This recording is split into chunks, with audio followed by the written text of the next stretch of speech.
This week on the Jock and Nerd Podcast, we review Project Hail Mary, plus reactions to two massive trailers. We're talking Dune Part 3. We're talking Spider-Man Brand New Day. Geek Boner. All that and more as we celebrate 11 years of podcasting, all on this edition of the Jock and Nerd Weekly for Monday, March 23rd, 2026. This is Frank Grillo. You know me. But who are you? Are you the discerning, sophisticated type of person who enjoys all the latest comic book and superhero TV and movie news? Pop culture references, witty banter? Me neither. I'm just here for the dick jokes. Check. Check one. All right. This is for all you fans out there. Let's give it up. We shot it. We heard it. We funny. Disturb it. We shot it. We heard it. We spoiler alert. Oh yeah, what's up, listener? Thank you for pressing play and welcome to the Jock and Nerd Podcast, where we give you comic book and superhero TV, movie, news, reviews, and whatever we choose. Jock and Nerd. My name is Imran. My name's Anthony. He's the Jock. He's a nerd. And joining us is a fella who's got a bunch of astrophage all stuck up in his slack hole. It's Rug Boy. Hi, Rugs. It's eating the sun. Your slack hole is eating the sun? Yeah, my asshole phase is eating the sun. You know, Rocky in the movie is technically a distant relative of yours. He is a little puppet guy. So, He's a rock puppet. He's a rock puppet, but he's one of your people. He's a felty, sort of. Is he made of felt? I thought he was made of like some kind of like styrofoam or something. I don't think it's felt, but he's definitely one of your puppet people. Yeah, we're buds. Yeah. He gets stoned a lot. Anyway. See what you did there. Lame. Not funny. You're pooping. Not funny. Ruggs is pooping out black holes. Listen, fellas, listener, I got to mention, we are recording this episode Monday, March 23rd, 2026. What that means is this completes 11 years of Jock and Nerd podcasting. It is our 11th birthday. We are entering into our 12th year. Oh, shit. Yeah. This is crazy. This is crazy. This is crazy. I don't know why I played that last one, but happy birthday. We have more seasons in The Walking Dead now. Yes, we have just. Is that right? Yeah, I mean, I think they had 10 or 11. But we have but more. then they had all the spin-off shows. And that's true. We only had one spin-off show. Yes, but look, we have more. I got some birthday messages from our listeners. We're gonna do like nice birthday news from the nation. We're just gonna fillet ourselves this whole time. Absolutely, later in the show. But who celebrates an 11-year anniversary? I don't know. 11 years of weekly podcasting is something to be celebrated. Anthony, we're getting up there. We got to celebrate wherever we got left. Okay, fine. Imran is almost 50, so. That's right. Big year. Lots of things happening in 2026. The country will turn 250. I will turn just 50, but I look like I'm 150. So, look, fellas, all that is to say this is our birthday episode, all right? Let's get out there. Let's have some fun. Stay loose. You're going to fight for every inch. Bring this championship home and win this one for our moms or something. Is that a good pep talk? That's why I don't coach sports. My mom will be really happy to know that I've been doing this for 11 years. Yes. Let's do this for her. Let's get going. The Jock and Nerd Podcast. We got a really fun movie to discuss later and two absolutely massive trailers to discuss. Let's start with this one. Well, if you thought after the Oscars you were done with Timmy Chalamet and he just gets under your skin a little bit, oh no, he ain't going anywhere.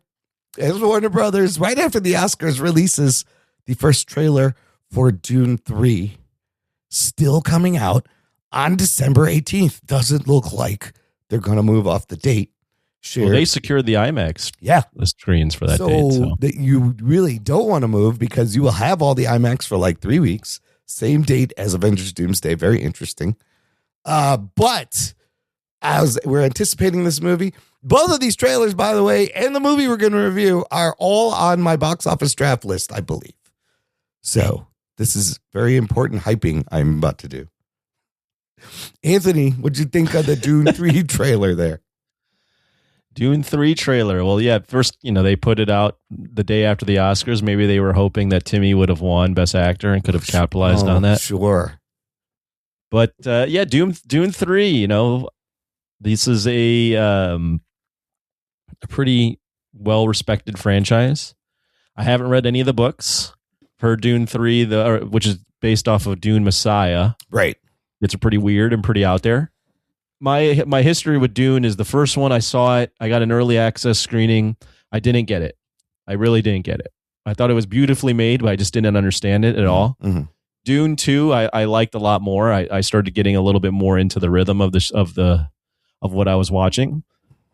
And this looks about as well crafted as the other two. It looks pretty epic.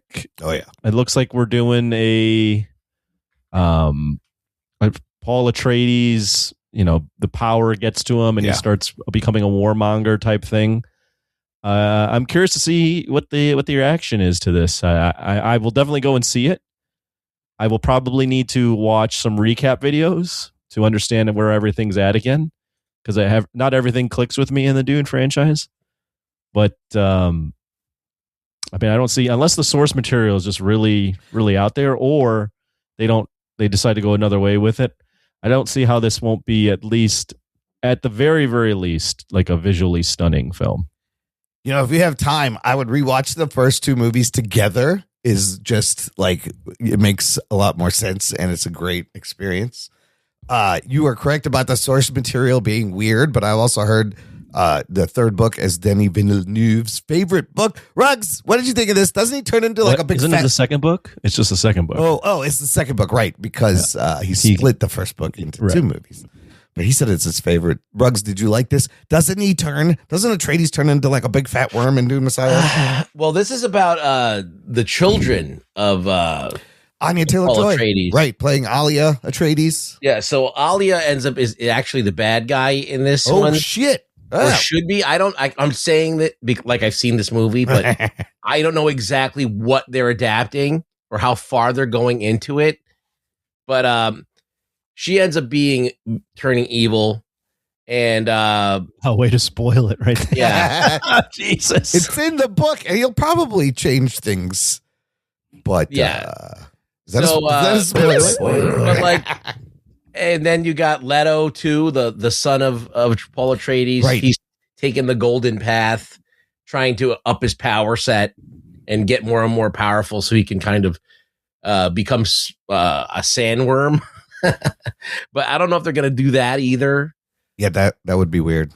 And so there's the Harkonnens are still around, and so there's some of that still going on.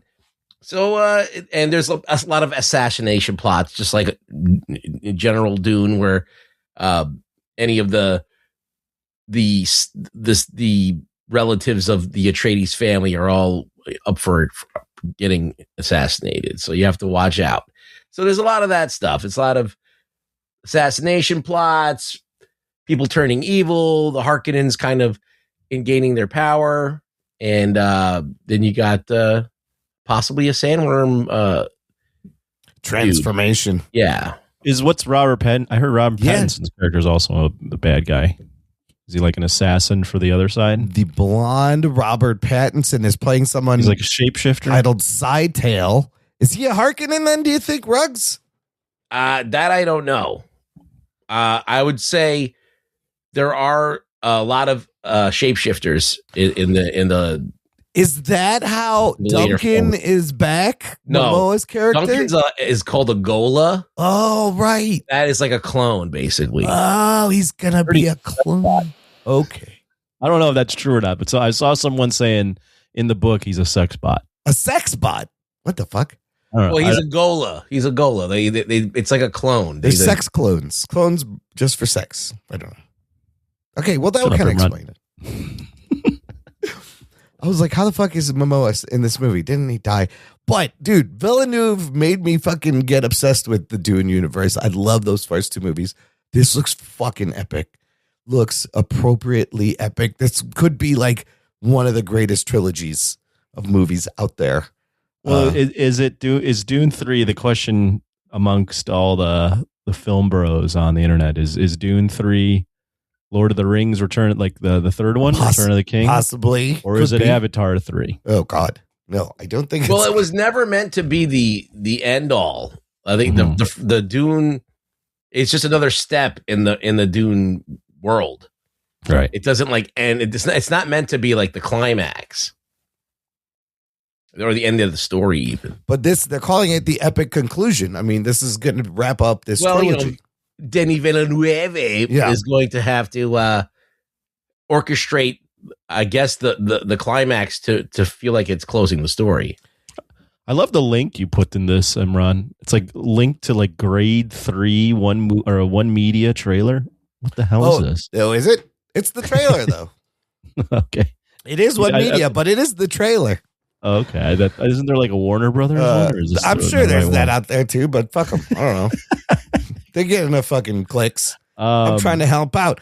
There's also something very strangely topical about the story of this dude who leads a desert country that's sitting on valuable natural resources and has to fight off a empire of that's colonizers. Not by accident. I mean, that's the obvious. Right? It's kind of crazy. It's been happening for a long time. This whole, the Saudis or all these people having oil, right? Yeah. So like Frank Herbert definitely was influenced by wars in the past of the same kind of thing. Yeah. Also, I mean, it's even just with not only the Middle East, but it's a timeless story about just colonization, and conquest, and power, and what it does to people, and what it does to the native people, like the Fremen. Yeah, yeah. So Paul Atreides goes mad in this. Does anybody know, Ruggs? Yeah, well, he's a hermit, so he kind of like he's supposed to disappear, like in the story. So I don't know, is Chalamet going to disappear and let someone else take over his movie? I don't know. I fucking love that line. Is Denis Villeneuve going to do that? Going to take a star player out? No, would they kill him? I love where he's like, "What would father do?" And she's like, "Your father never started a war." I was like, "God damn, it's great." It seems to me that he's the way they're going about it, without knowing what the book is that he's just extremely, like, he got to the top, he realized what he had to do to get there, and he's like, I don't want to relinquish this because I see the evil on the other side. So he's the hero in his own story, and he's overly aggressive towards any sort of threats. That's what it seems like to me, but I haven't read the fucking book. Well, yeah, but in the books they pretty much hand it over to Leto Atreides. Who's Leto? Oh, so is Leto Atreides even in this movie? I don't know. I don't even know. Leto's his son, right? And there's Alia, but is that the baby? Well, Alia's his sister. The sister, right? The daughter. Sorry, Anya Taylor, played by Anya Taylor, who was taught. But in the second movie, she was in the womb, right? In the womb, but she already has, because I forget. I watched the Screen Crush like a week or so ago, maybe right when this trailer came out, and they like caught me up. So I'm remembering some of what they said, and apparently she has all the memories of like the past and the future. Right. Ooh. So she can, she's also kind of a wild card because she's already beholden to what it has to be, basically. So, but she has memories of all of her ancestors. Right. And that opens the door for her to become corrupted. But man, some fucking epic shots of crowds and just beautifully composed things and wars and stabbings, and just fucking looks fucking epic. I can't wait for this. Yeah, I mean, this movie is already, a lot of people are talking about it as get an Oscar buzz, and that's the comparison. Do they have the cast list out? Who's playing who? Yes. I mean, you got Chalamet coming back, Rebecca Ferguson coming back, Zendaya, Shawnee, Robert Pattinson is Scytale. I don't know how you say that. Anya Taylor-Joy, Alia Atreides, Javier Bardem back as Stilgar, Florence Pugh, Princess Irulan, Jason Momoa, Duncan Idaho, Josh Brolin. This says rumored. Gurney Halleck. Lady Margot, played by Leah Seydoux. There's no Leto Atreides or No. Okay. Oh, there's a Leto too. There's a name, Nakoa Wolf Momoa. Oh, what? Is it a Momoa kid? Maybe that's the baby. Oh, he's a child. Possibly. Interesting. Anyways, December. I don't think that's what I'm saying. I don't think Denis Villeneuve is going to go all the way to the end. I think this one is going to be. He's just going to tell the beginning of the story. I think he's going to change the book. Because you need an adult. You need an adult. His children's to be adult to pass it on. Interesting. Ganima and Leto. Those are the two kids that they end up having. There's a Ganima here, and a Leto too. Mm-hmm. Interesting. All right, but they're kids. Yeah, they're not adults. Yeah. Well, it's gonna to wrap up. It's gonna look awesome. Yes, it's gonna be composed really well. I mean, we got Hans Zimmer coming back. Yeah, and it's on the IMAX screens, which means they want people to see it on the biggest screen possible. I think the Return of the King comparisons, given what Rugboy is saying and what we're hearing about the story, might not be that. Where it's like this trilogy and everyone it's so beloved. I don't know if it's going to wrap up in a bow like that. So I'd be curious to see how it ends up playing with audiences, but also with Punch of the Oscars too. So yeah, that's a good point, because the Return of the King was like 3 parts. It was the end of the journey, the end of the story. Yeah, Return of the King got nominated for everything. I feel like what they're going to do is just close out Paul Atreides' story. Yes, this is going to have some kind of ending of something. He'll die at the end. Leave it open maybe for more. Well, he doesn't really die at the end. No, he doesn't die. No. I mean, these character posters are kind of cool too. Like, he's got some weird shit on his face. I don't know what's going on. I can't wait. We're going to have to do Dunes Day. It's going to be, watch a double feature, watch one on Friday, one on Saturday. I haven't watched the second one in a while, so I want to check that out again. They're both great. I may watch both of them before this. It's just fully immersive. Anyways, listener, let us know what you think. You could join this conversation. Join our Facebook group. It's called Jock and Nerd Nation. Jock and Nerd. Link in the episode description. A closed, exclusive group there. Or you can connect with us on our Instagram or Twitter or X or whatever the fuck you want to call it. And let us know your thoughts. Okay. Oh my God. Let's do it. Oh my God. I can't believe you didn't start with this. I wanted to warm up to it and now give this proper due. Of course, the other trailer we must talk about is the Spider-Man Brand New Day trailer. It's a great podcast birthday for us. It's a good week to have a podcast where you can talk about dumb shit. Finally out, not just out, breaks fucking viewership records. Variety reporting it has become the biggest trailer of all time, getting 718.6 million views in 24 hours. Oh, shit. Beating Grand Theft Auto 6 and the previous record holder of Deadpool and Wolverine, which had 365 million. So this thing like doubles. The hype is real. It's coming. I don't know. He's coming. I'm coming. Jesus Christ. Anthony, there's a lot going on. Let's start with you. I have so many thoughts, but Why don't you start? Oh, fuck, man. Look, you know what I'm going to say? I thought this was a fucking perfect trailer to set up what's going to happen and tease us. You get the sense that Peter is sad, isolated on his own. Finally, the suit looks amazing because it's just finally you get a comic accurate traditional suit. The shit they did with recreating the comic book covers with all the villains is fucking great. The fucking hand, are you kidding me? Everything I loved, and it got me really intrigued. So you see, like, he's sad, he's despondent, but he's also mutating and evolving. And even all the cameos of Frank Castle and Bruce Banner going, what's your name again? It's kind of funny. I have certain questions, but shit, the fucking leap at the end with the hand is epic.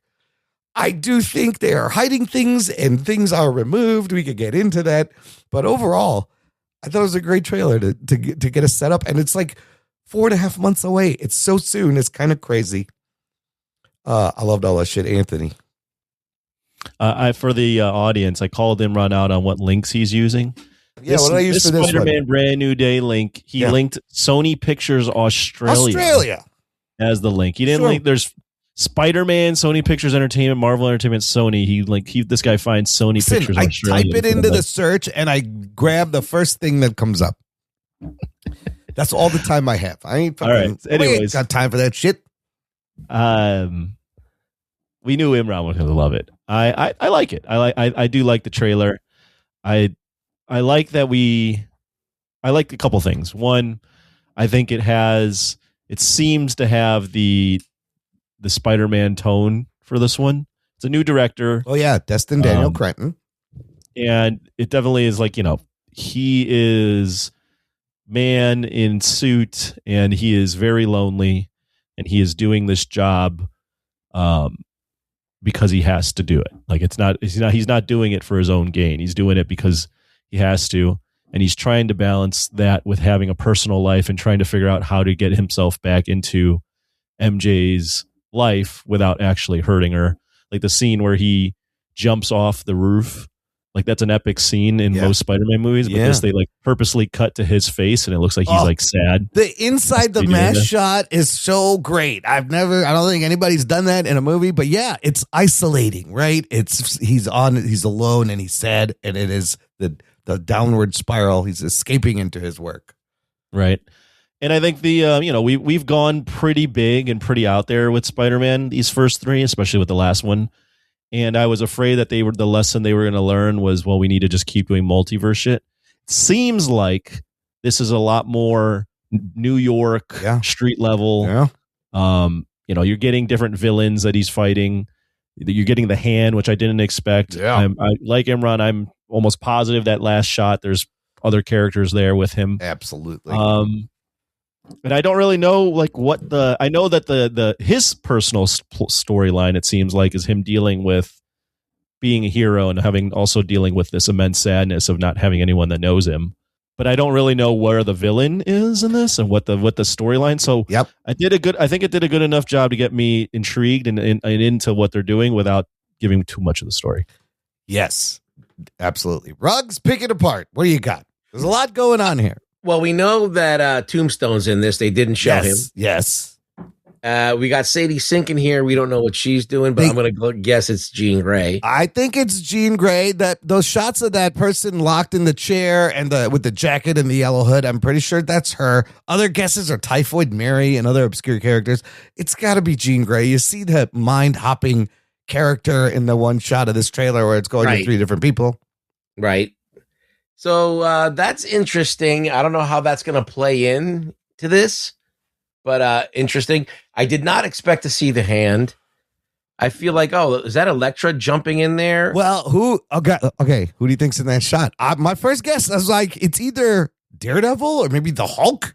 I was like, I think Daredevil, if you got the Hand, it could be fucking Daredevil jumping in this shot. Well, could be maybe, 1 to 2 characters. Maybe. Anthony, any guesses? I think it's Daredevil and perhaps even one more character. Yeah. Could be Sadie Sink as Jean Grey. I don't know.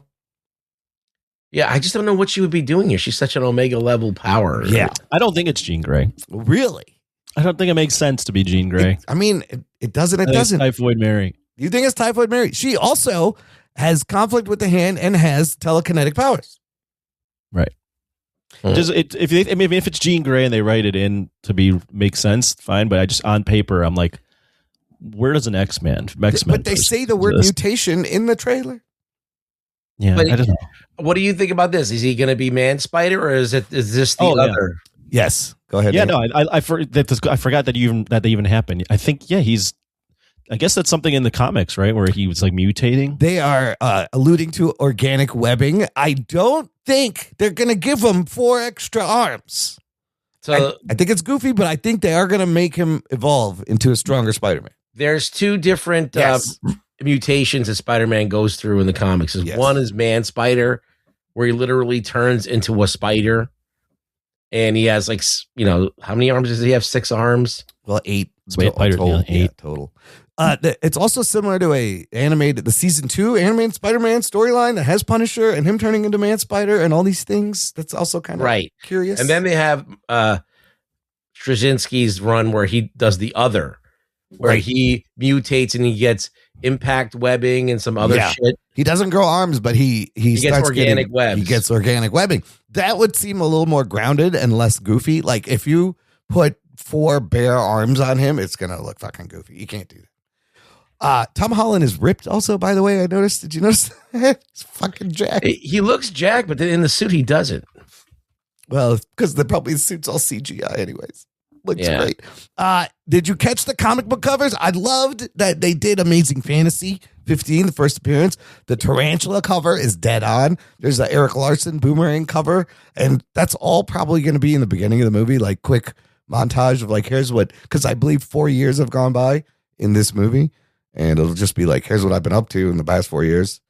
I don't know if you're going to get You can tell Imran's excited because he's like talking so fast fucking right now. Michael Mando as Scorpion. Finally, when was the last time we saw him in that post credit scene in fucking Spider-Man: Homecoming? Was that the last time? Isn't that Nacho from Breaking Bad?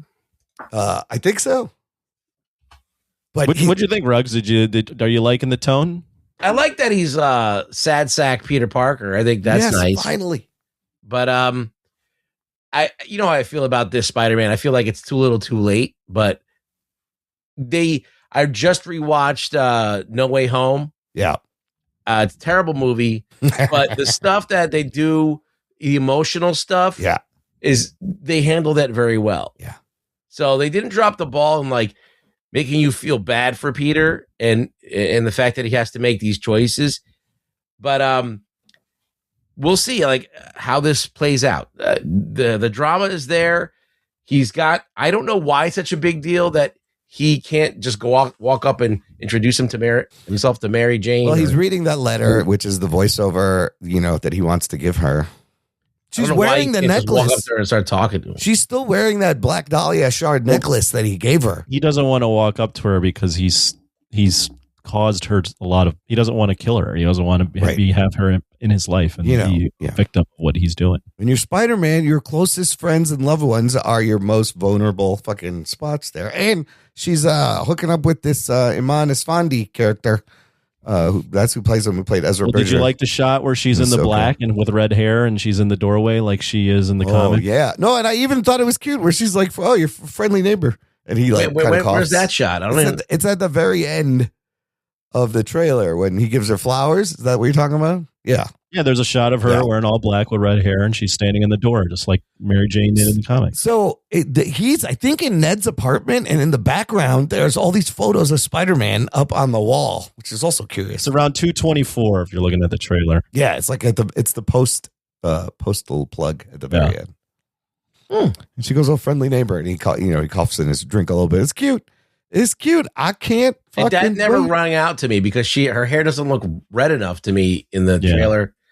And she's. I mean, I'm looking at it. It's like you'd have to be looking for it because it isn't super red. Yeah. Also, how is he on a first name basis with Frank already? Is that weird? Would they explain that? Because he just maybe. I mean, I think what you're seeing with all those shots of him, like with Boomerang, Tarantula, like I think it's been a couple years.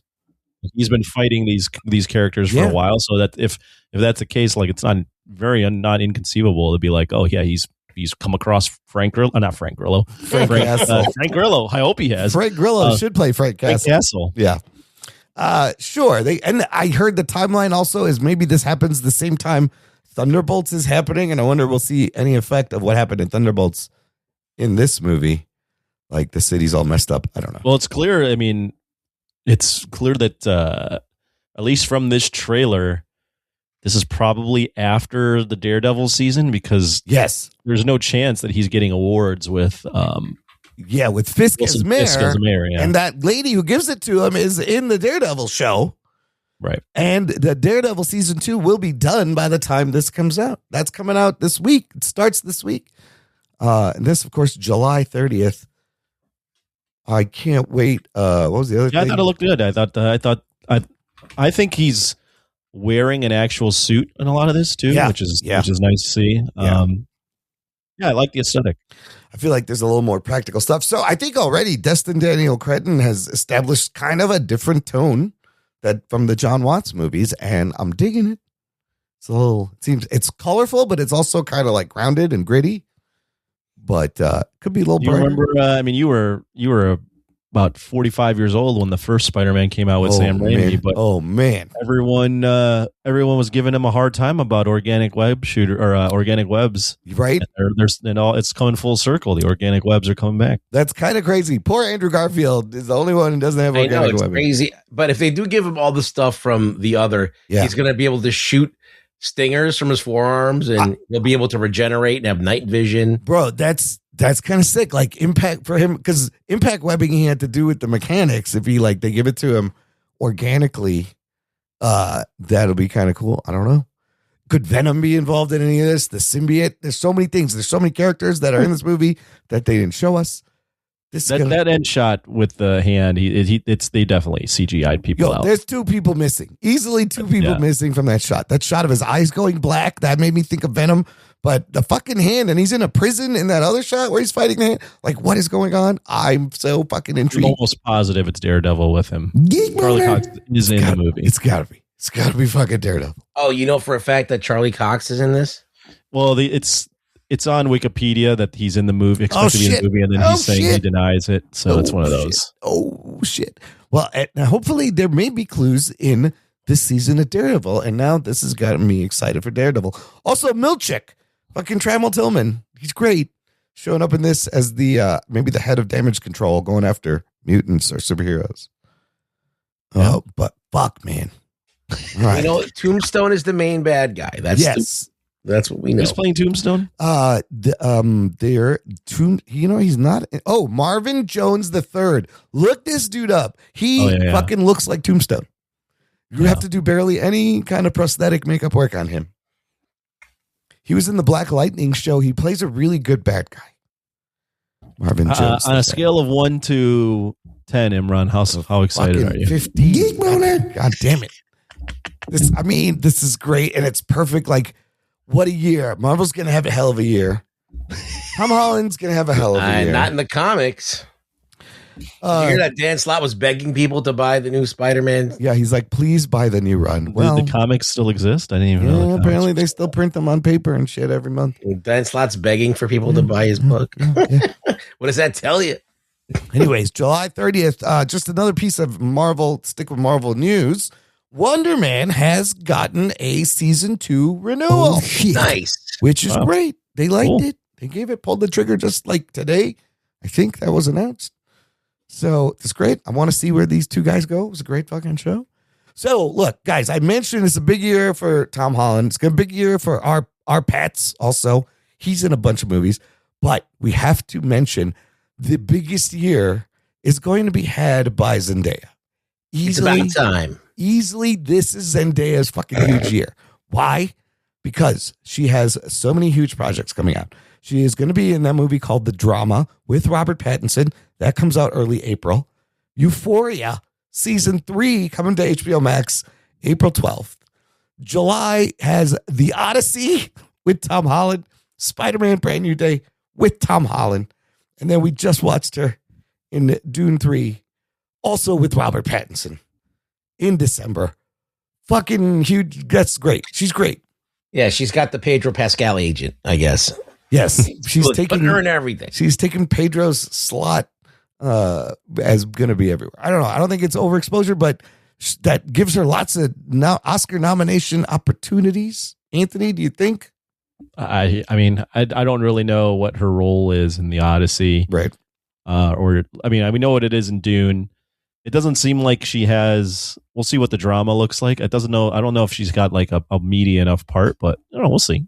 It's so early to know who's going to be nominated for what. The drama seems to be just like a what you call a two-hander between her and our Pats there. A two-hander. Okay.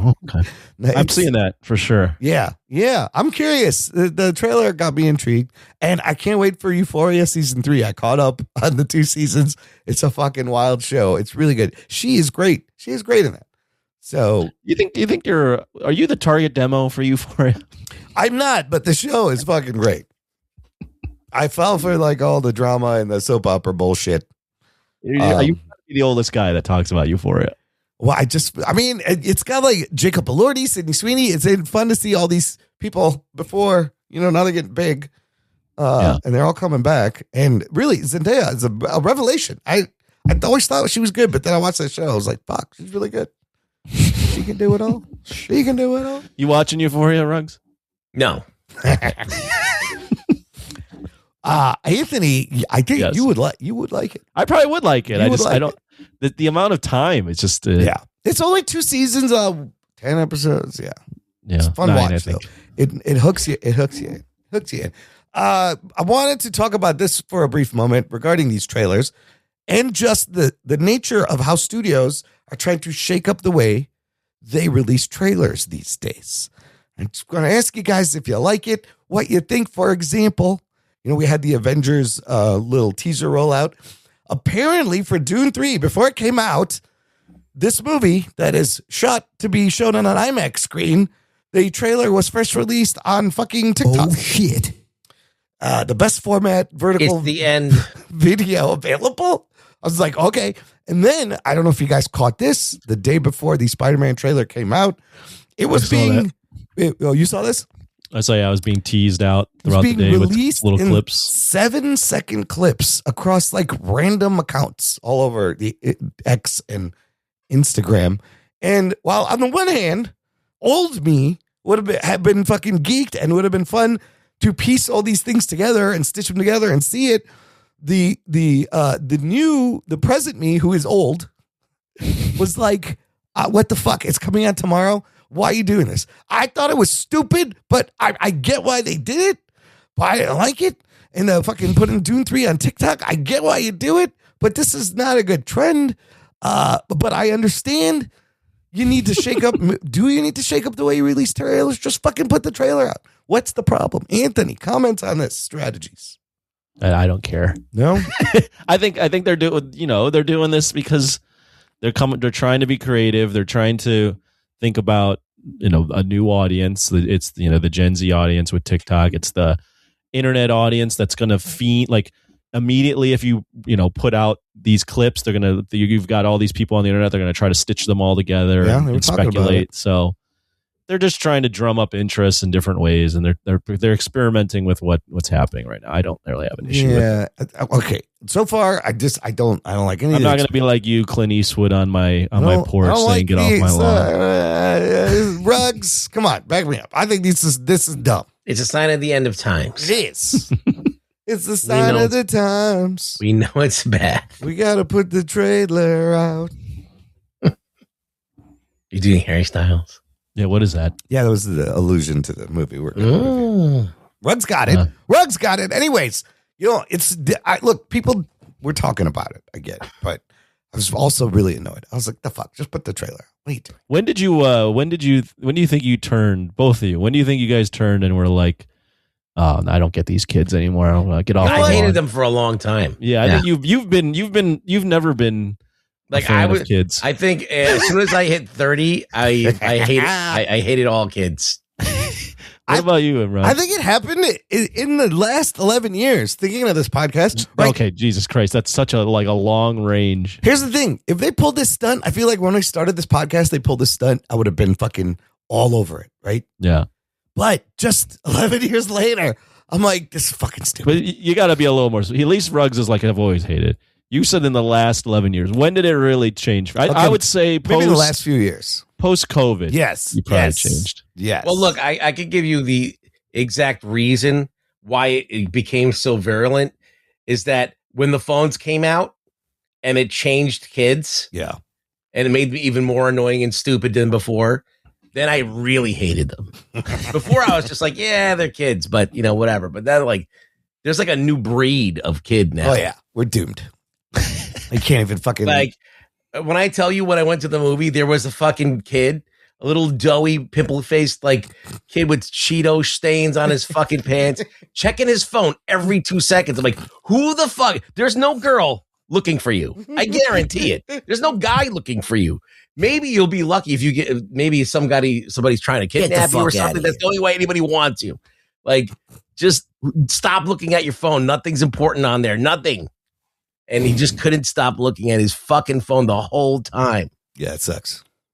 Yeah, so I hate them even more now. Even that I don't want them to go to the movies. I want them to not go to the movies. I don't want them to have TikTok ads and go to the movies because I don't want to see those stupid kids there. Don't show them the ads. Stay the fuck home. Yeah. Yeah, but this is the world we're living in, so I'm going to have to deal. Last thing. Yeah, just let them suck. Even Yes. worse. Look, it'll be, it's Darwinism. They'll fucking weed themselves out. Their stupidity walking into the street. Darwinism doesn't work because we protect the weak. That's a good point. We need a new. Darwinism. There will be something. That's why AI will evolve to eliminate. They're going to kill us. That's what's going to happen. Last thing before we wrap up, just a follow up on the Oscars. We're done talking about the Oscars, but the ratings have come out. And I remember when we were talking with Gerald Morris and Anthony, you said we all felt like the viewership, the ratings were going to be good. They managed to nominate a lot of movies that lots of people saw, some crowd pleasers. I was very confident. I was like, this should be a good Oscars. Well, the numbers are in, and that is in case not the fact. Variety reporting the 98th Annual Academy Awards drew 17.86 million viewers on ABC and Hulu, which makes it the least watched Oscars telecast since 2022. Last year was 19.7 million. It was down 9%. Oh, shit. This year and last year it had been trending up. It was a 5-year high for the telecast. And for the first time in 5 years, it goes down. I find that very interesting. What do you attribute that to, do you think, Anthony? No, I don't know. I was surprised too, because you had Sinners, you had One Battle, you had big time movies, big stars.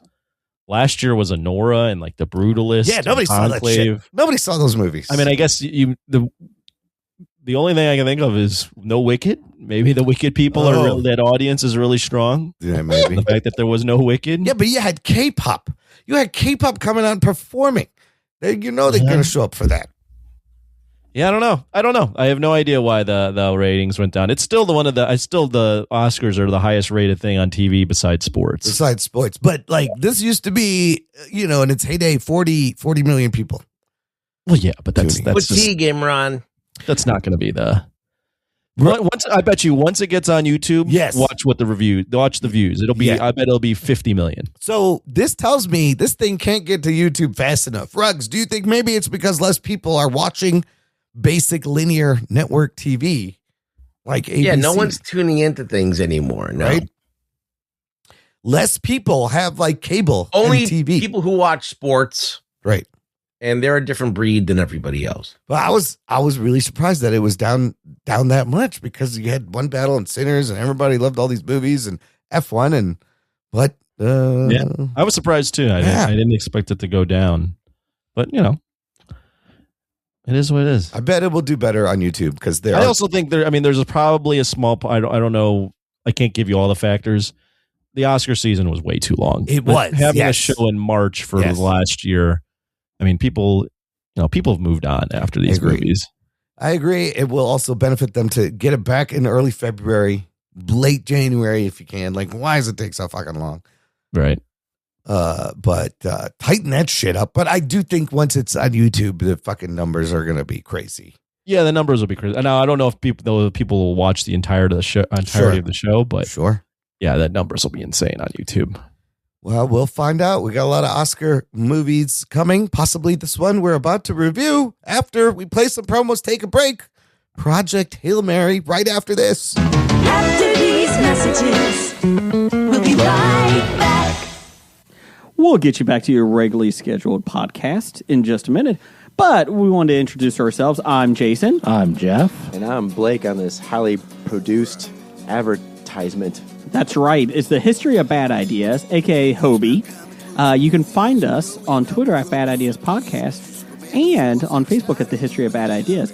But if you like a podcast roundtable with 3 to 5 guests, usually every week, depending on sick leave, talking about all things geek, including movies, TV. I ain't getting paid for this shit. Blake bitching about something and ranting, and comic books and anything else that we can think of. We have a top 5 list every week. along with a box office news, and somehow we have listeners, so they send us some feedback we answer every week. You can find us on iTunes, Stitcher, Facebook, Spotify, and any good podcast app, because if you can't find us on that podcast app, it's not a good podcast app. damn straight. Roger says goodbye. Goodbye.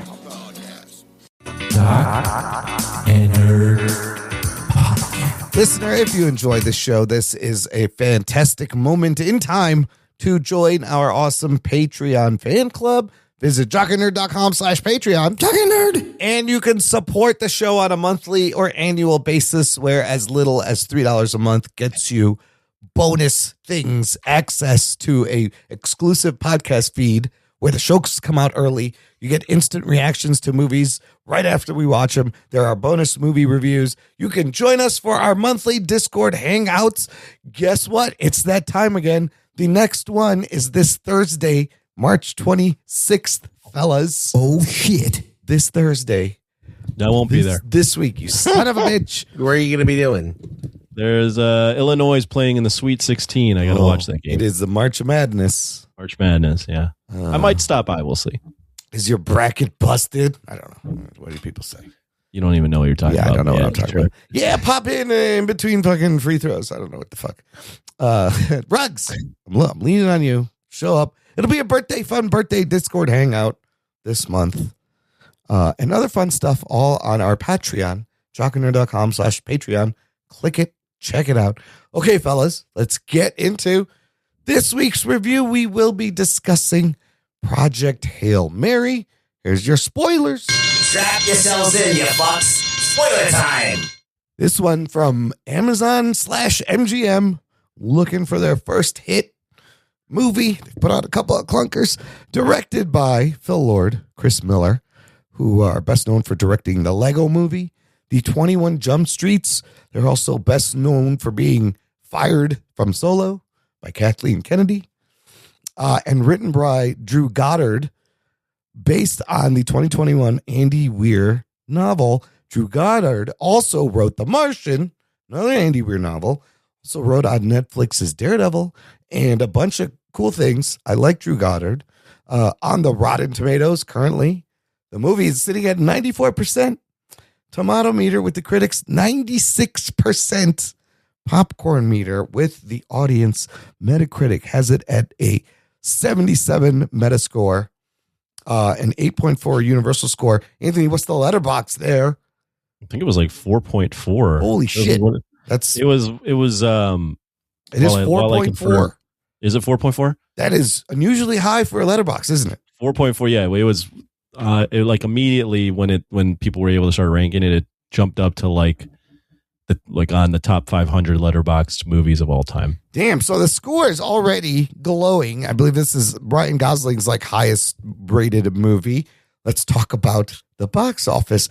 The movie budget is $200 million. There are places saying it's $248, but I think they got like $48 million in tax credits. So $200 million. How does it do? Is Amazon MGM happy? They should be, because it opens to $80 million domestic. Oh, shit. Adds another $60 million international for $140 million global opening. That is the biggest opening of the year, 2026. The best ever March opening for a non-franchise movie. The second best ever opening for a non-franchise, non-sequel movie just behind Oppenheimer. The best opening ever for an Amazon MGM movie. Best ever for Lord and Miller. Second best opening for Ryan Gosling, just behind Barbie. This is the biggest global opening of the year so far for MGM. It is only the fourth non-franchise, non-sequel film to open above $50 million internationally in the post-COVID era. And it pulls in $30 million in IMAX, making it the biggest non-franchise opening weekend in IMAX history. Just tons of records. Does really well. The movie stars really just Ryan Gosling. All you gotta know is Ryan Gosling and Sandra Hüller as Eva Stratt, the general. You may know her from such Oscar films as Anatomy of a Fall, I believe. And what's that other one? Zone of Interest. Yeah, both came out the same year. right? And both got Yep. like Oscar. Both got both got nominated for got Oscars. nominated. And there's a couple other people, but really there is your leads. But I got to mention the other creative talent on this movie. You have cinematographer Greg Fraser shooting the movie. He shot the Dunes for Villeneuve. He shot the Batman for Matt Reeves. He shot Rogue One, the creator, for Gareth Evans. Amazingly shot movies. You got music by Daniel Pemberton, who did the music for the Spider-Verse movies, for Eddington, and he's also going to be doing the music for Masters of the Universe and the drama, the movie we just mentioned. This movie is rated PG-13, and it's kind of long at 2 hours and 36 minutes. Anthony, what happens in Project Hail Mary? Project Hail Mary is about this teacher / scientist played by Ryan Gosling named Rylan Grace, who wakes up suddenly from being in a medically induced coma in space and doesn't know why he's there. Slowly, his memories start to come back to him, and he realizes he's out there because he has to save the world. And along the way, he encounters a rock buddy that also has a similar mission. Yeah, they got two worlds to save.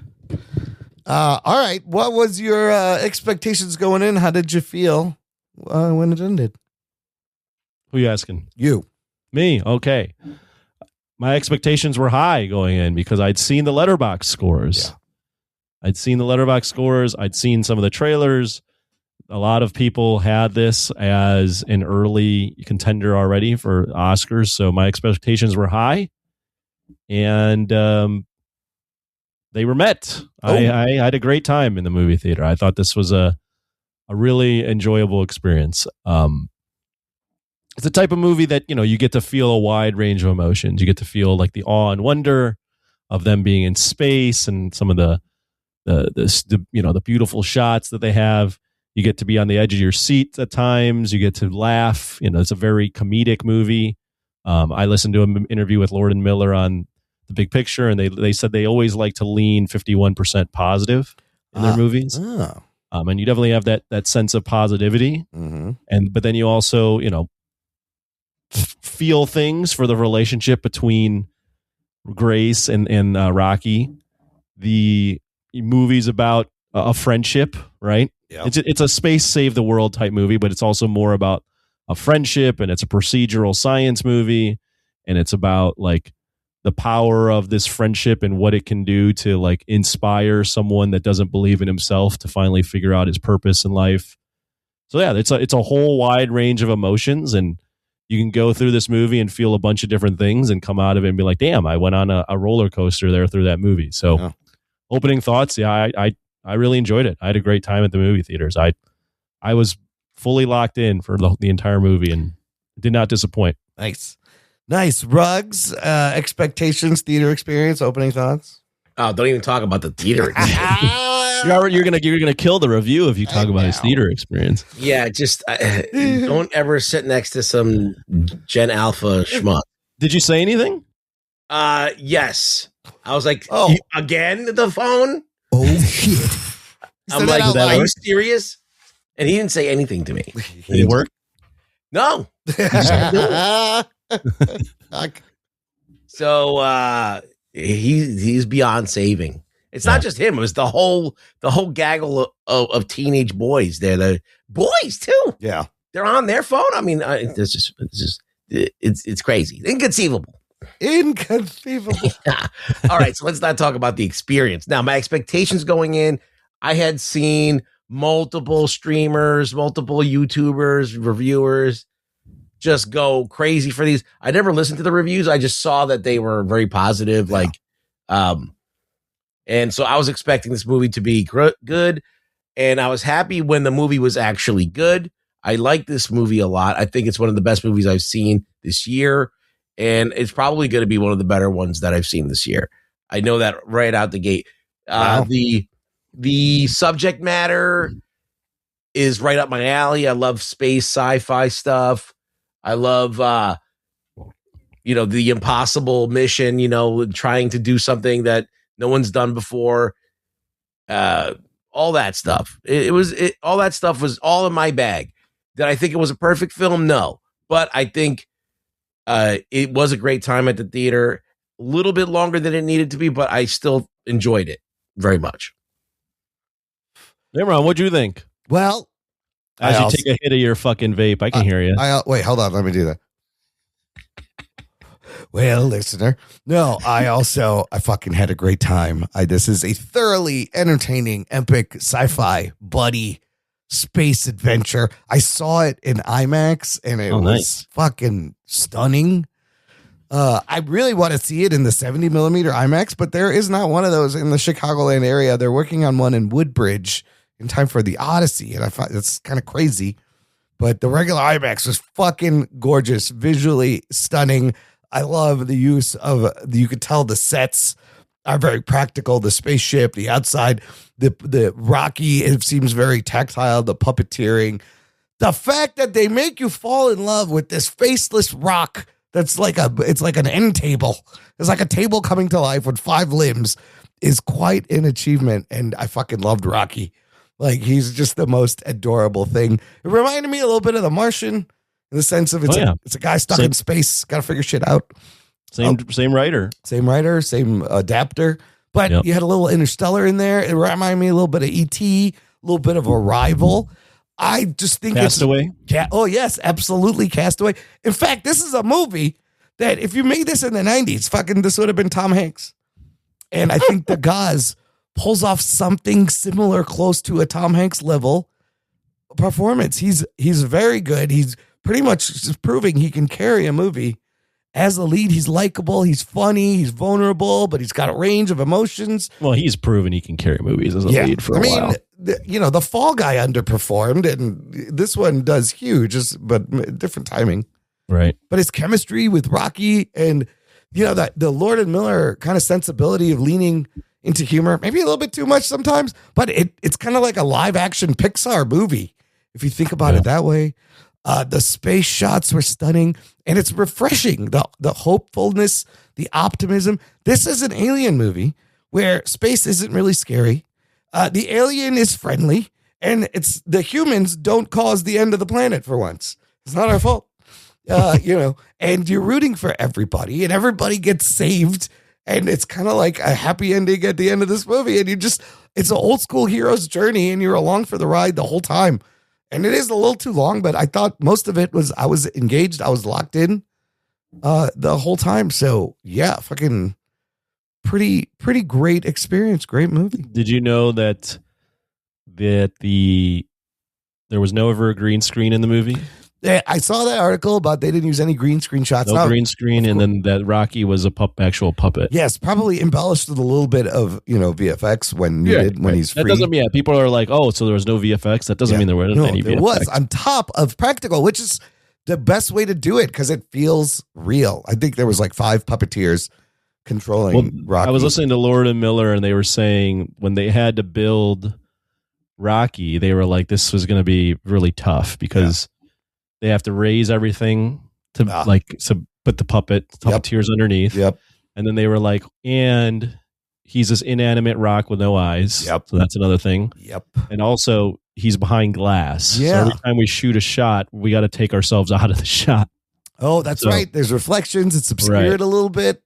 Right. So they were like, this was a tough task, but they were like, that's what made it exciting to do it. So like the choreography, the physical motions of Rocky along with the voice is what's selling the character, and they fucking nailed it. Like, it's adorable. The thumbs down and them mimicking the dancing. Fist my bump. Fist my bump is fist me is hilarious. Fist my bump. Amaze. Time go. Just time him. go. Yeah, he's almost like Balky from Perfect Strangers, like just messing up idioms, but just so adorable. I even love where it was like Meryl Streep for a second. That was actually her recording that. But he's like, Meryl Streep, she can do anything. But the voice they land on is great. When they get it takes a while for us to get to Rocky, but when they get to him, I think it's like about 50 minutes. Almost like good hour. Yeah. But when they get to him, it's so much fun. Now, the structure of the story is you start with him waking up in the space station, not knowing who he is. He's got to figure it out. And then we are interspersed with flashbacks as this mission goes along, filling us in on how he ended up there. Did that slow the movie down for anybody for you? I thought it worked. Yeah, well. I didn't like it No? sometimes. No? I think that once you get kind of into the meat of the story, and the movie's going at a good pace, then they just kind of stick a flashback in it and it kills the momentum. So I feel like they could have been a little bit more strategic with those. Was one Yeah, part... I agree that I think the flashbacks, I didn't mind them as much. Yeah. Apparently in the book, the flashbacks are more like they have they are what they call flashbacks, but it's more woven into like it's certain moments of when he's doing things. It's reminding him of things he's done in his past. Oh. It's like jarring his memory of like, oh yeah, I remember doing this exact thing or something like that. Yeah. So I thought the flashbacks were okay. I did enjoy though the one flashback where they're on like the boat. Yeah. And Sandra Hüller, whose character this whole time has been like this like stern, serious European. Yep. And then she gets up there and she does karaoke. And for whatever reason, I was like, scene. this is really cute. Like, this is really charming. And the immediate thing I thought was like, one, that's a really good reveal of like her character. Yeah. But two, I looked at Ryan Gosling. I'm like, I like that fucking cardigan he's wearing. I want to buy that. He had a lot of fun shirts. He had another one that he wore that I was like, oh, that's a fun shirt. But yeah, the Sign of the Times karaoke scene is fantastic. And like the words of the songs also really fit what they're going through, what everybody's going through. Mm-hmm. And I love how she just sang one verse and she's like, okay, that's enough. And then just fucking walked off. Was like one moment where she could like, that character could let go for a little bit and not be serious. And then she realizes she's, letting a little too much out. And she's like, okay, I gotta stop. But yeah, she kind of warms up a little bit, but when she's kind of emotionless and just, no nonsense the rest of the time. I think it was too much to start feeling in that moment because of the gravity of what was about to happen. Like these people are going and not coming back. And that's the last hope. It's like, that's the end of all the hope right there. Like they're going to be gone and we have no control over what happens to us after this. We don't know. Yeah. And so it is like her singing this song, the lyrics, maybe she didn't even realize that the lyrics are going to be so poignant. Right. And she started to feel something and then she stops. Yeah. While we're, I just want to get this out of my system because we're kind of on the, like, we mentioned the flashbacks and things that might not have worked. I will say that the movie probably a little too long. Mm-hmm. My main criticism is I feel like the movie doesn't know exactly, and maybe this is because of the book. So I've never read the book. I don't feel like the movie knew how to completely land the plane smoothly. And I say that because I felt like there were 3 endings in the movie. Yeah. As it was going. Yes. The part where, they finally get the stuff they need from that planet, the amoeba. They part ways. I'm like, okay, this could be the end. Right. And then when he realizes, he's like, oh, Rocky's going to die. Right. I need to go save him. And he does. That could be the end. That could be the end. And then, because I was like, where's this going? How does this whole time I was like, how does this end? Where are they going? And then it ends with him on the planet and then, kind of him deciding that he wants to live on the planet. Yeah. And I went, okay, that's really nice. But I also was like, this is almost a little too tidy. Like, it maybe could have just ended in the second ending. I don't know. Yeah. I just felt like they didn't know. It felt like 3 different endings. So apparently this is very faithful to the book. And the book does exactly that. The only thing difference I noticed when I checked out the book is like the sense of how much time is passing in this movie is weird. You're not really sure. In the book, it's explained he was on Iridia for 16 years, teaching the kids there. And then he finds out that his son is okay and he can go back home. And he's like, yeah, I'll think about it, and teaches the class. What'd you think of the ending, Ruggs? Well, I thought it was a little bit, I would have liked to know what the fuck happens. I really was like, okay, he's going to stay on this island. Where is he? I don't even know where he was. I was like, I didn't. Is he on Iridia? He's on Iridia. He's on Rocky's planet. They built him a little biodome for him to survive. Right. And So teach I kids. didn't get that at all. Oh, but because- also they show you the probes make it to Earth. Earth is saved. Iridia is saved. Everybody is saved. because according to Rocky's biology, like there's no light where he comes from, or he doesn't perceive light or something like that. Well, they don't have any eyes, so they use echolocation to see things. Right. So I was just like, oh, this world doesn't seem like the place that he would be from. So that's why I was like, oh, where the hell is he? It didn't seem like.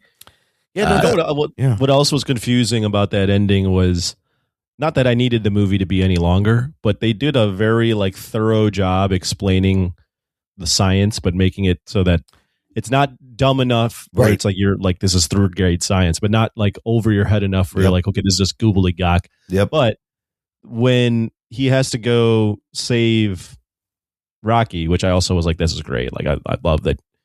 Then he's Well, the saving this choice he fucking has rock. to make, right? Either Right. return to Earth or save Rocky and possibly But- never make it back. But the thing is I think he was like, I'd have to rewatch the movie, but I'm pretty sure he was like, I'm going to go see Rocky because I don't want him to die alone. Because he basically said the Talmiba was like eating away through the xenon, Yes. and the ship is made out of xenon. Yes. So I thought when he went and saved Rock or went and saw Rocky, he was like, I want to watch you sleep or whatever. Right. Well, he didn't say that, but he wants to be with him in Yeah. his last moments. I Yeah. thought like they were going to end it where it's like, oh, they die together. And then all of a sudden you cut and they're at the planet. I'm like, wait a minute. How did they solve that? I would have like been like, it seemed like to me there was something missing there where they could have just they didn't Absolutely. solve that. Yeah, I agree. You know? Yeah, because he fixes the problem on his ship and then he realizes, oh shit, Rocky's whole ship is made of this stuff. Right. And then he can't. I he's need not to gonna know tell it. He's him. going to secretly die. Yeah. Yeah, so it takes him like 56 days to catch up. And so I guess he told him and then they just secure it. Figured so it out. it doesn't. Yeah. But even before that, right? The way after they get not the astrophage, the shit when they go fishing, the shit that eats the astrophage. Talmiba. and The Talmiba that he calls, and the ship goes out of control. And Talmiba off of Planet Adrian. off of That's the only part that I didn't like of the whole movie. What? Where the ship goes out of control, knocks Yeah, because it Grace doesn't out. make any sense. Like, okay, so they're going fishing, Yeah. and why do they need to have him go out and they could just pull away from the planet? I mean, they could just send Until- that thing in and pull it back up. they could have just pulled the whole ship away from the planet until they Oh. were out of the atmosphere, Oh. and then they could have just And then reeled it in. yeah. Yeah.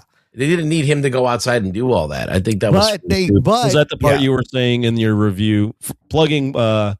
Plugging Patreon, but was that the part where you were like they wrote this way and it didn't make yeah, sense? that and also the whole thing where they throws it like a football to the thing. I'm Oh, like, when they first meet, why would and they? he's, Why would they throw it to him like that? what when It's he's so throwing the stupid. capsules? They literally have a thing to like go up to they sculpt something that go up to the ship. They could have like just dropped it off or whatever. Wait, what are you talking about? In the When beginning? in the beginning when he's When he- throwing the message across Yeah, the when he ship. first meets the ship, which is hilarious because it's following him. No, but Rocky needed him to engage the centrifuge. He was throwing messages over, which is kind of funny. He's like righty tighty, Yeah, lefty but loosey. why would you just lob him into space? Like, And hope how that does he he know catches that him? he can go get out of the ship and like spacewalk to catch this shit? Like, That was the first time, and he's like, nope. But then he fucking goes out there and catches it. I don't know. He's got to communicate with him, start spinning, so I can fucking connect this ship and get over there. well, I'm just saying that was weird. But But then, look, the way they built their relationship, the moment where Grace gets knocked out and Rocky sacrifices himself, leaves his little bubble to save him. I thought Rocky no, that was fucking- great. That I was thought great. he was dead. Yeah, Yeah. I thought he was dead as I well. thought he was dead there, and then he's like, well, even before that, where he says to him, "Oh, like you're gonna die. Like, yeah, I'll give you some, and yes, it'll delay my time to get Yes. home, but you can get home." And he's like, and then Grace is all like, "Oh, like I'm cool with my fate to die, basically." And then he yeah. gets that message. He just breaks down. He's like, "I was just totally making that up. Like, thank you so much." yeah. That moment, and then when Rocky gets out, risks his life to Yeah. save him. I was both of those moments. I was like, "Oh man, this is really hitting the feels." And then when Rocky's recovering and Grace is like, I'll watch you sleep, buddy. Don't Right. worry. And I was like, oh my God. Like, it just, yes, it did. I'm worried about Rocky. Well, I think did one of not the- want him to die. I think the best acting is when they finally figure out the solution, and he sees it works, and you see the look on Ryan Gosling's face go from like, oh shit, to like this kind of like super serious, and he starts to almost cry from like of joy that he figured it out. Yeah, that was really good acting. Like I think overall, Ryan, like the Ryan Gosling, I mean, for most of the movie, has to play off, you know, a puppet. Yeah. Or even in the beginning, he's just playing off himself. Yeah. So I thought he did a really good job in the movie. No, It has the Martian sensibility too, where it's kind of goofy and it's like they're doing science type shit. But I thought this one I like this one better than The Martian. Really?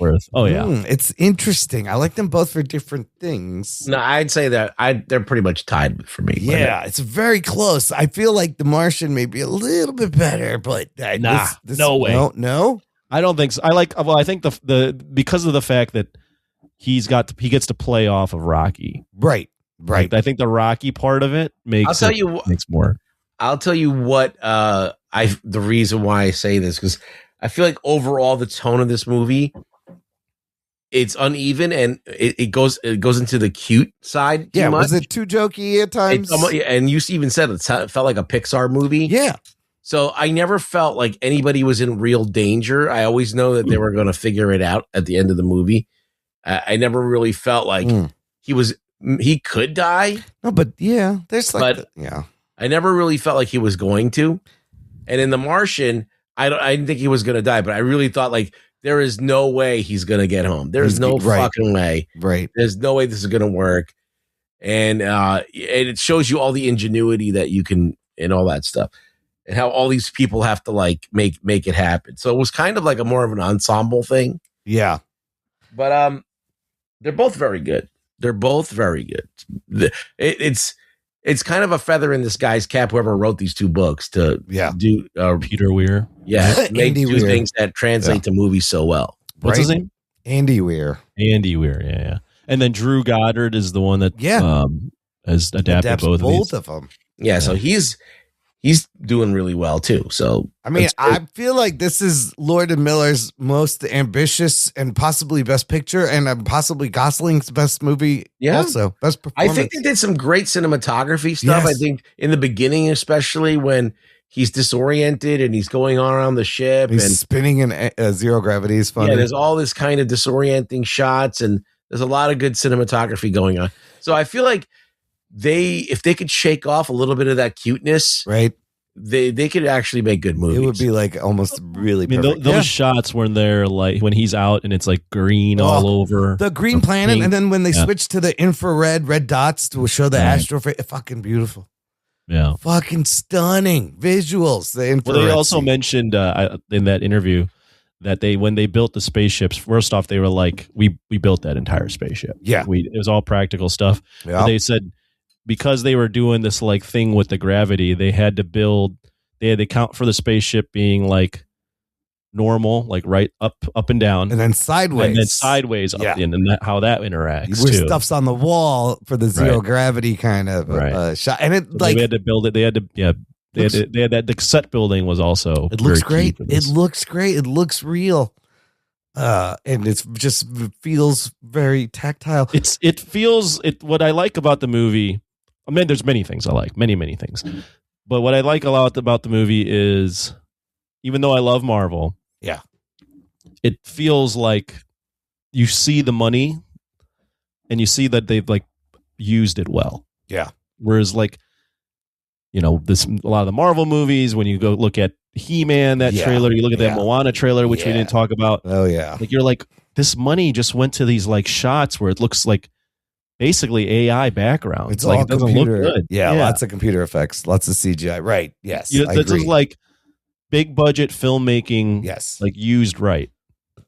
I mean, it's a kind of throwback, old school, just like practical sets, man. Just fucking build some sets. There is something the human eye can pick up. Yeah. When it's real, when it feels real. It still makes a difference. The knobs and the buttons and the lights, and they all, think about it. Like you light a room a certain way, things are bouncing off, all lights bouncing off different things. You have illuminated keys and this. You can't really replicate it with CG without at least someone being able to tell. Right. There's always going to be something a little bit off about it. So when you have that reality, it really helps the film feel more real.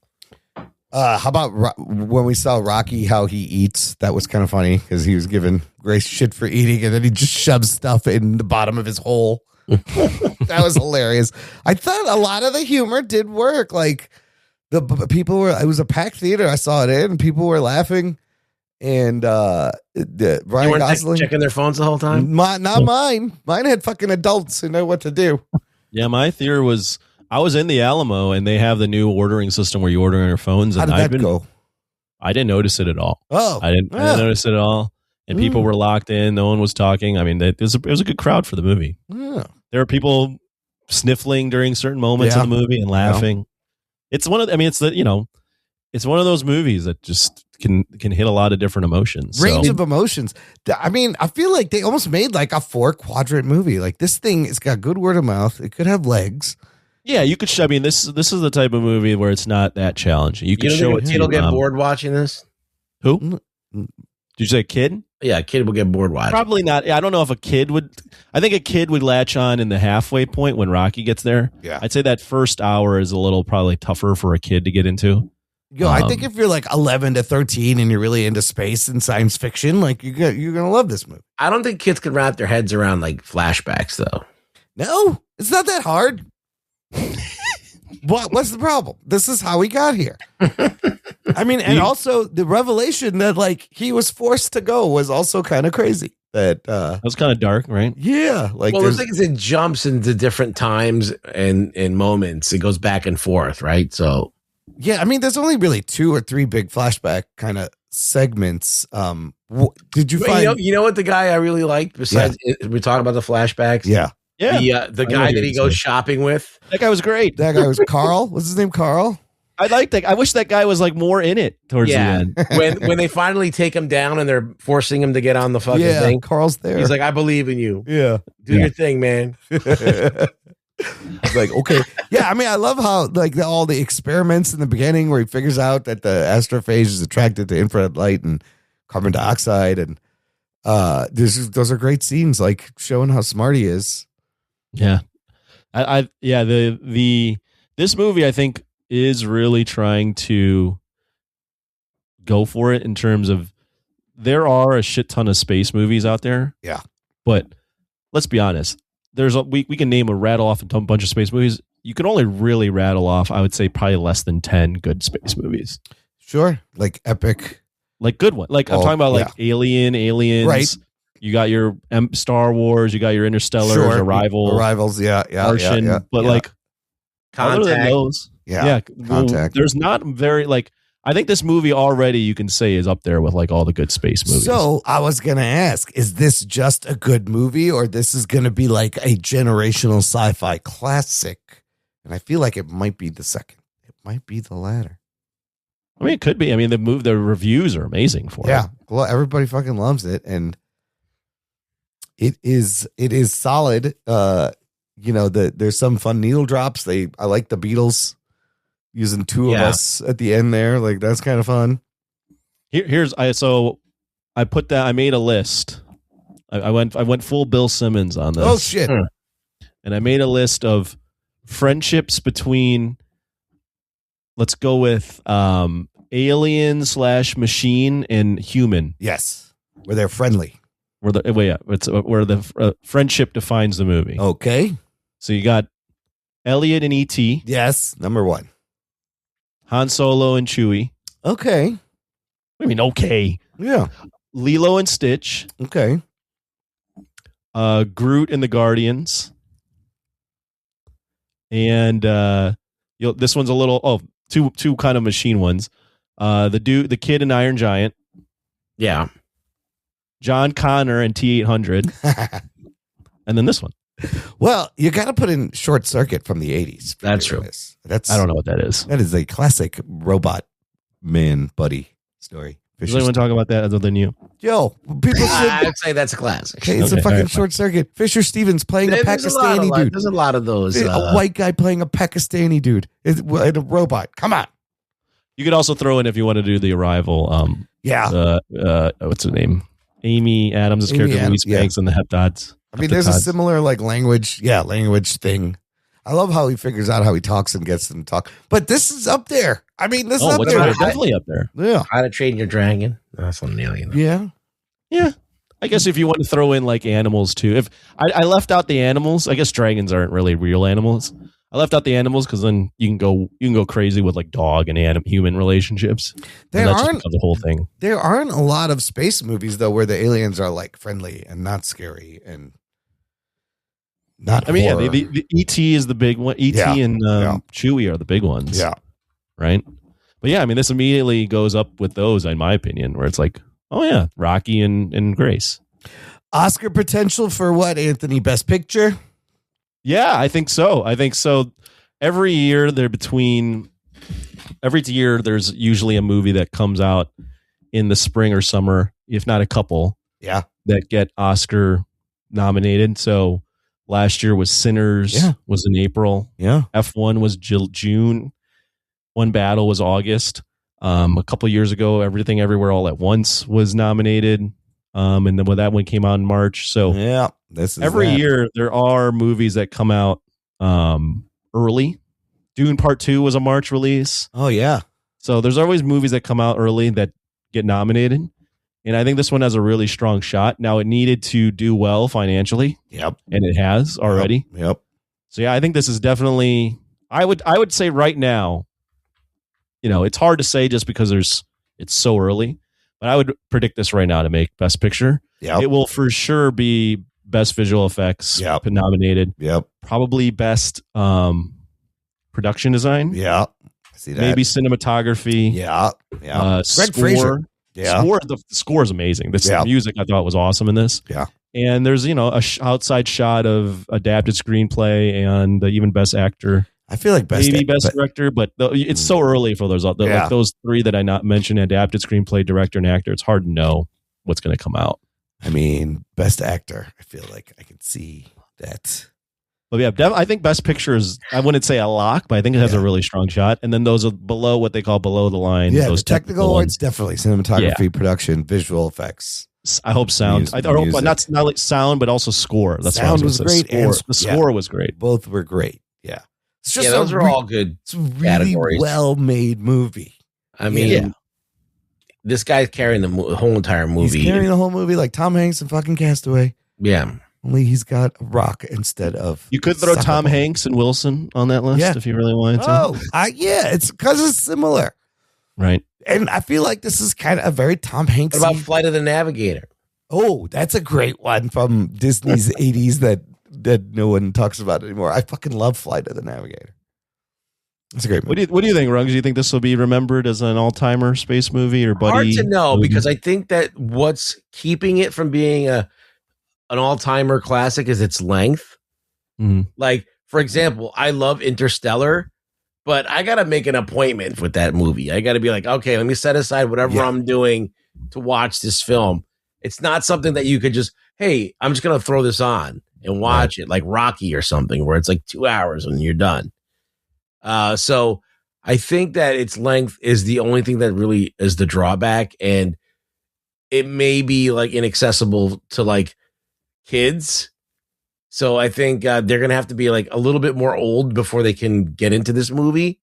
So that's like, that's when you know when something's a classic, like as far as like a 4-quadrant classic is when anybody can watch it and enjoy it. Yeah. I think E.T. does that very well. You could be any age and watch E.T. and Iron Giant, the same thing. So it's not, I don't think it'll ever be on that level, but I think it'll be on like when you start, if you're watching movies, it's definitely going to be on one of the movies you have to watch. Look, there's Spielbergian DNA in this. Yeah. Rocky, almost as cute as Baby Grogu. He's fucking hot right now. There's Rocky plush dolls. Everybody loves fucking Rocky. There are scenes that don't advance the plot, like the karaoke scene, but I love those scenes. They enrich the character, and I think it works really well. Oh man, I mean, it's fuck the Rocky. I forgot to mention. I mean, not only you got the thumbs down, but when they hug, Jesus Christ, they Oh my God. Yeah. the hugging the most times. I'm like, oh my goodness, The hugging through the suits and stuff. Yeah. What's so funny was people were posting on like on internet and on TV. They're like, 2 thumbs down. This is a great movie, and everybody was like really confused. I did that. I posted. I don't know if you saw I posted 3 thumbs down 3 and then thumbs great down. movie, and I Yeah. had people messaging me like, You're like, what? What are you talking about? Yes, like you'll Like, get go it. see the movie and you'll understand. Yeah. I liked when the other cute scene I liked was when he's like when they're about to depart each other Yeah. for the first time. Yeah. And he goes, I just want to see your ship, and he builds him this Yeah. suit to go see the ship. That's right. inside of the This ship. clunky suit. That's his ship was cool too. That was cool seeing that. Yeah. and he can like make anything out of his hands with this fucking xenon. And I love the idea of this Xenonite where xenon is a gas and on his planet, xenon is a solid. Like, Yeah. that's fun. You didn't find that it was weird that they're completely different scientifically, like as far as their knowledge of science and what they like. He doesn't know what radiation is. He doesn't know. Rocky's a mechanic and Grace is a microbiologist or something. Well, yeah, just in general, like he's like, well, these Iridians don't know anything about radiation. They don't know Right. anything about light. Right. They don't see stars. They don't perceive any of that stuff. Well, they got no eyes. How are they going to see Right. fucking shit? Right. So they only see things through sound and vibration, and everything Right. that they do is seem to be like based on chemistry I see. Yeah. and how like it's like science blindness. It's weird. Yeah. It's a weird thing to bring up. And then you're like, well, how if they're so science blind, how do How they build ships. yeah, how do they get get out out there? interstellar Yeah. travel? Yeah.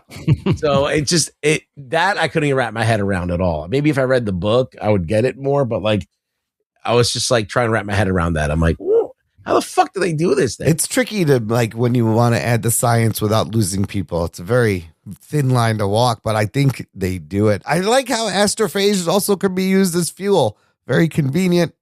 You know, it's killing the sun, but also Well, I think they both did the same exact thing. They both humans and Iridians found out how to make that into fuel.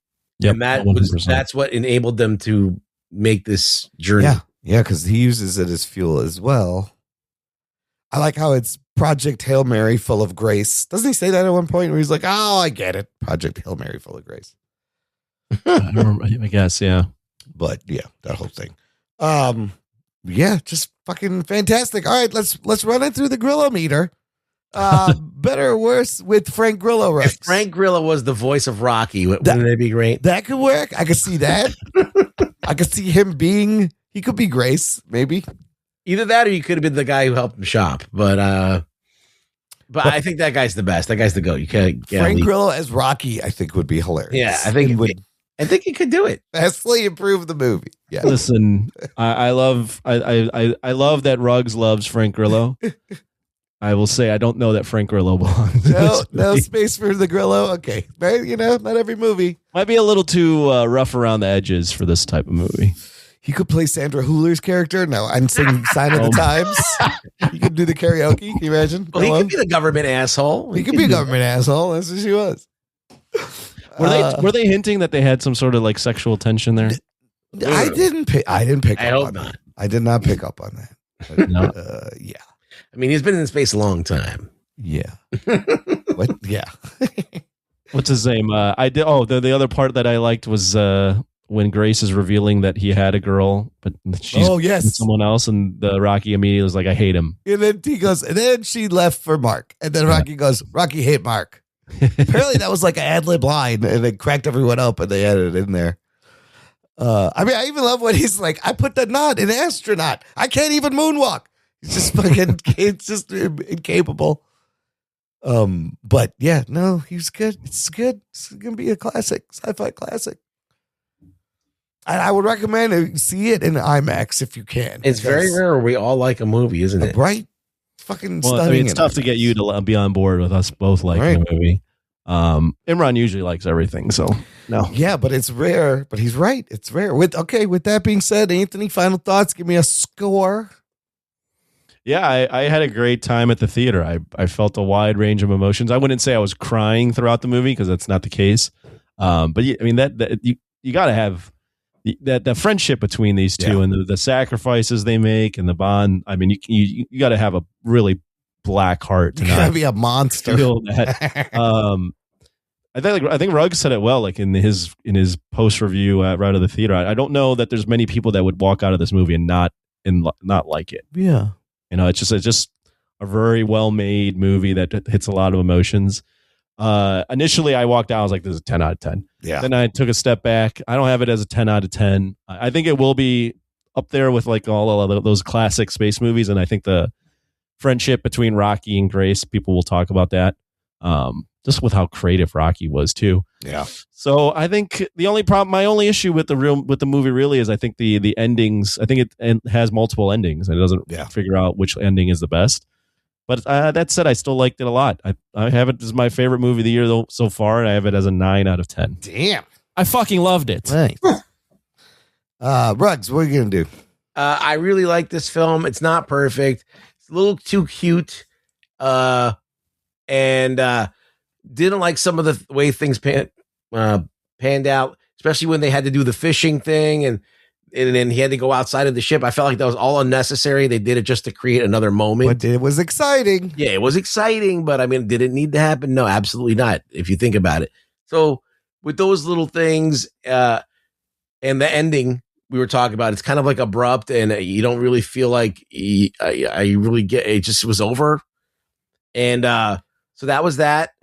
But 8.5, I would say. Yeah.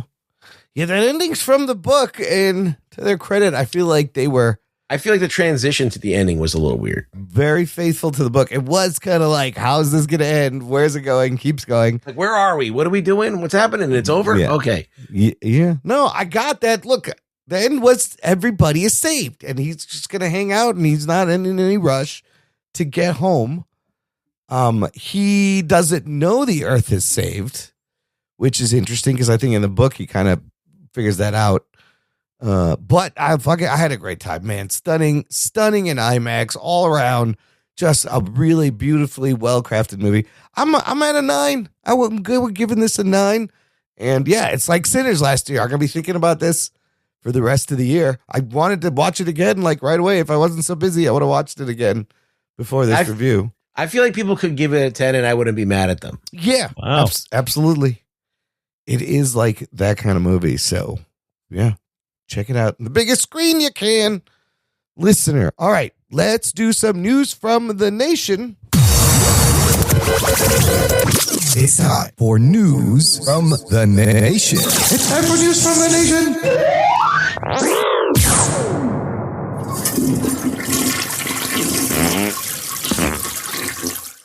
It stinks. It stinks. It stinks. I haven't had the fart in a while. Oh my God, you got to get it out. You're going to explode.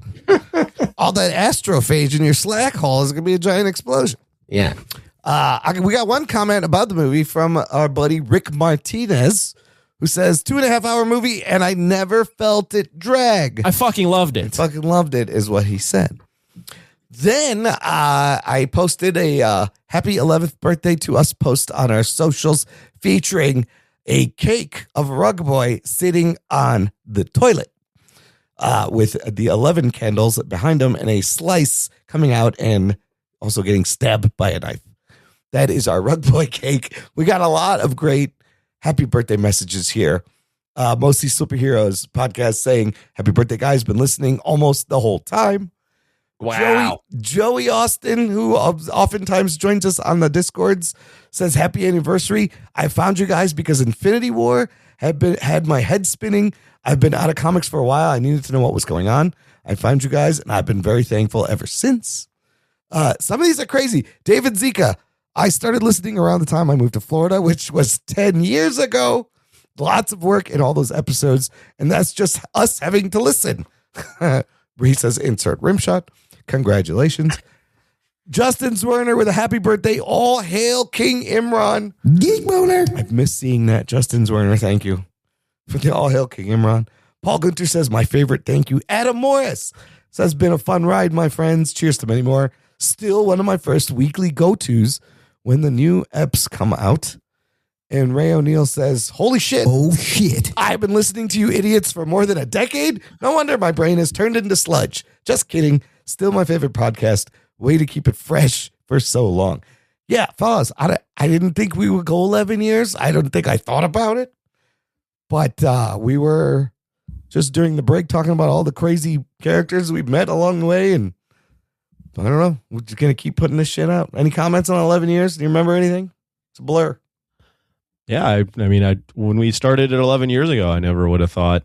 I didn't know where it would go. So appreciate all the people that listen to the show. It's really, without them, we don't have any show. We would just be talking to each other. I mean, we'd still probably talk to another, but if we didn't have this podcast, we would not talk to each other. Yeah, probably not actually. So there you go. Why? Maybe I'd call you once a year, Imran. But I love all our Jock and Nerd Nation listeners, and I love that it's been so long that Anthony's almost the age I was when we started the podcast. That's how fucked up that is.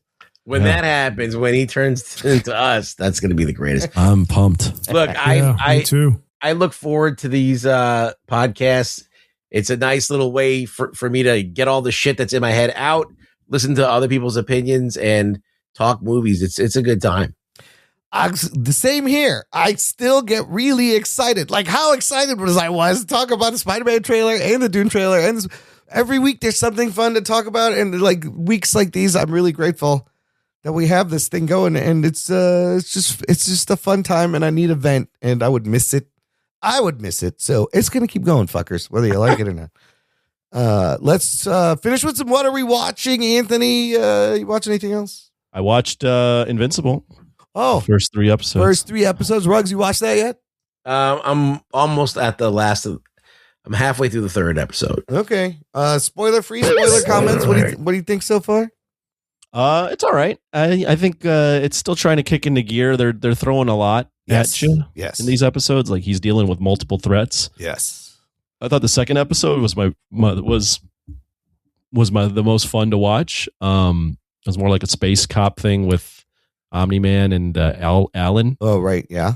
But we're dealing with the rage inside of Invincible and him dealing with that. So I thought that whole gag of him having to be in the same room with him when they're on the ship. Oh my gosh! Listen to them have sex. Oh, that was hilarious. He finds out that he could have had another room the whole time. Every time, and he's so mad. Those guys are great. Yeah, those was great. A good gag. No, I agree. I feel like it's a little slow, but it's building. And I just read an article where they were like, we did one of the most fucked up scenes we've ever done in season 4. A scene that they watched over and over again, and it was making them uncomfortable. So that's going to be interesting. But Rugs, you enjoying it also so far? Yeah, it's good. Yeah, it's good. I mean, I don't have anything bad to say about it at this point. What about Monarch? You got anything bad to say about that? Monarch it's not like knocking my socks off, but it does move. They keep it going. There's monsters in every episode. Yeah. And we'll see what happens. I can't follow this whole Apex thing. That I don't get how they're involved. It's just it's like a rival company that wants to profit off whatever kaiju saving measures are going to happen. I don't know. It's just like a rival company.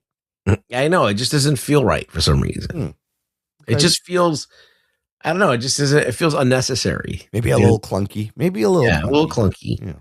But better than the last one. Yes. I mean, even though that they have this like infidelity thing that they keep popping into. I kind of love some of the emotional drama in this.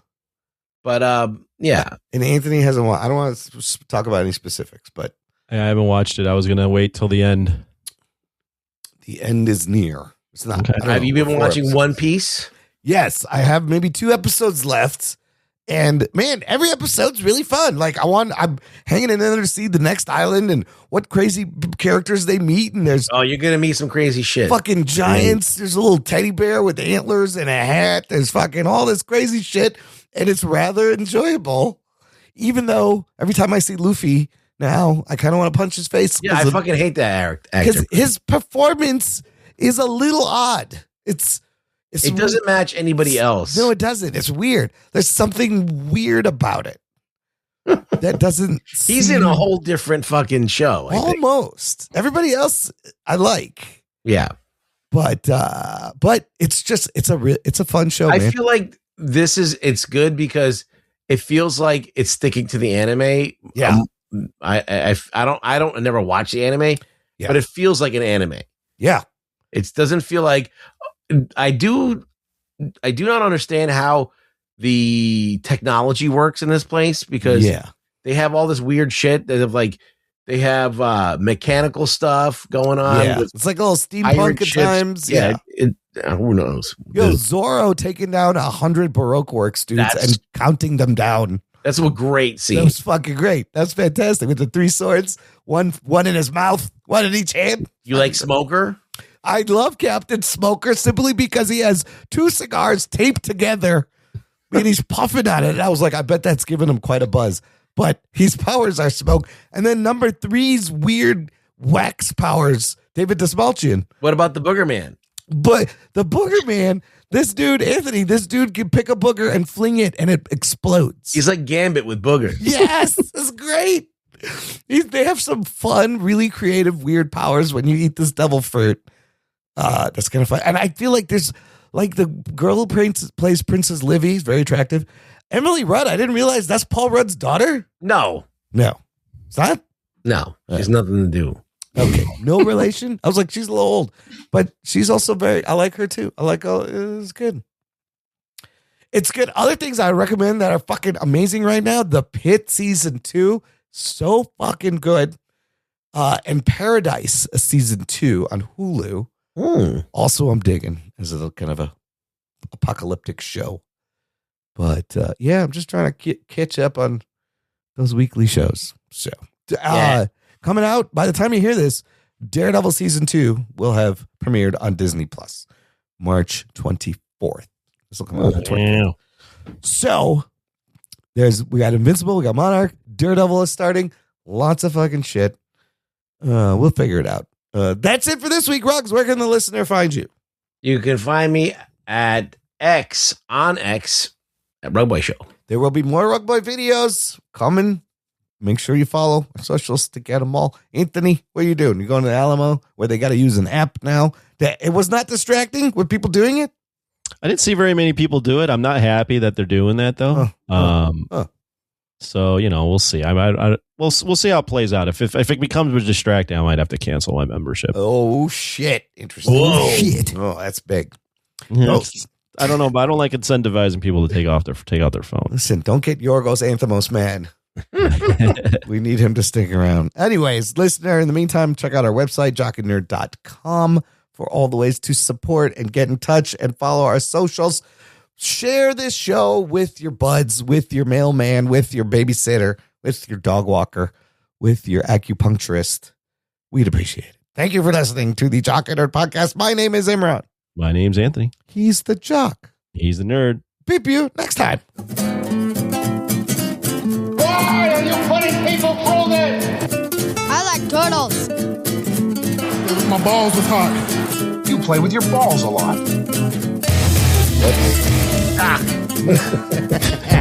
Jock and Nerd.